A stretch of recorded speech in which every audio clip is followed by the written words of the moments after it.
Selamat malam Bapak Ibu serta saudara-saudari yang dikasihi oleh Tuhan Yesus Kristus. Mari sebelum kita mengakhiri aktivitas kita di hari ini, kita merenungkan firman Tuhan yang diambil dari Lukas pasal 16. Lukas pasal 16 ayatnya yang ke-10 hingga ayat yang ke-13. Lukas 16 ayat 10 hingga ayat 13 demikian bunyi firman Tuhan.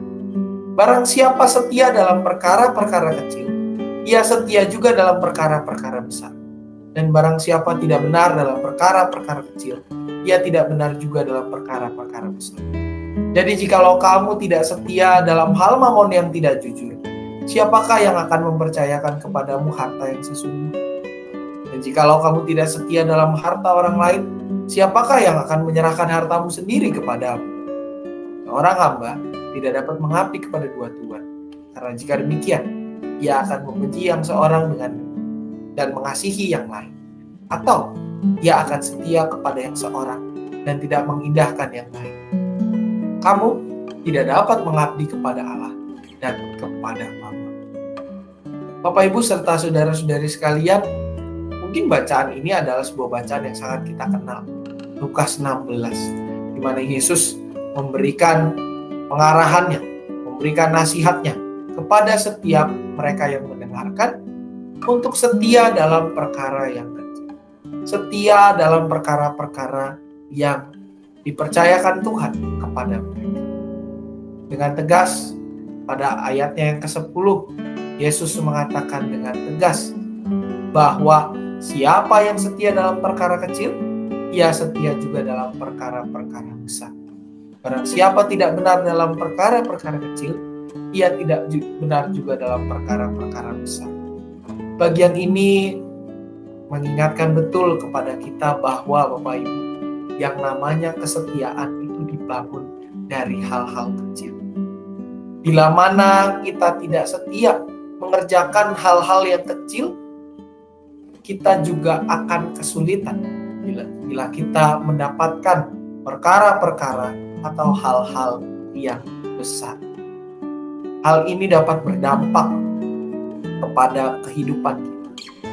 Ketika kita tidak setia dalam perkara yang kecil, maka bisa jadi kita akan mengabdi kepada dua tuan.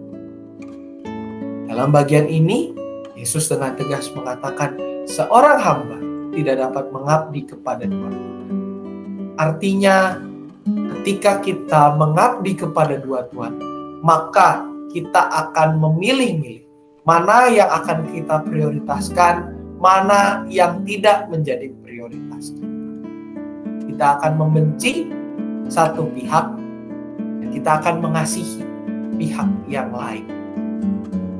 Segala sesuatu itu bermula dari kesetiaan kita di dalam mengerjakan perkara-perkara kecil.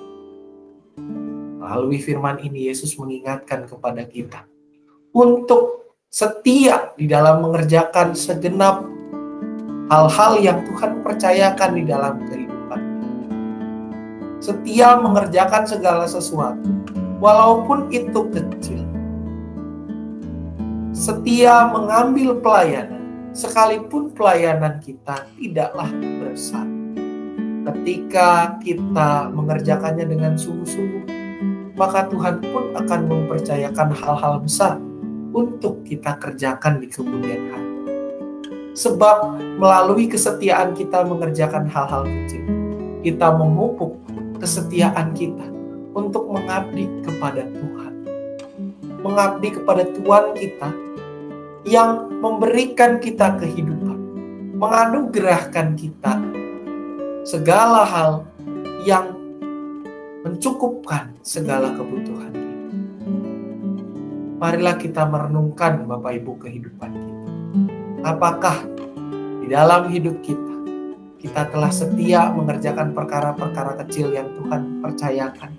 Atau justru kita menganggap perkara-perkara kecil itu sebagai hal yang tidak penting, hal yang tidak signifikan dalam kehidupan?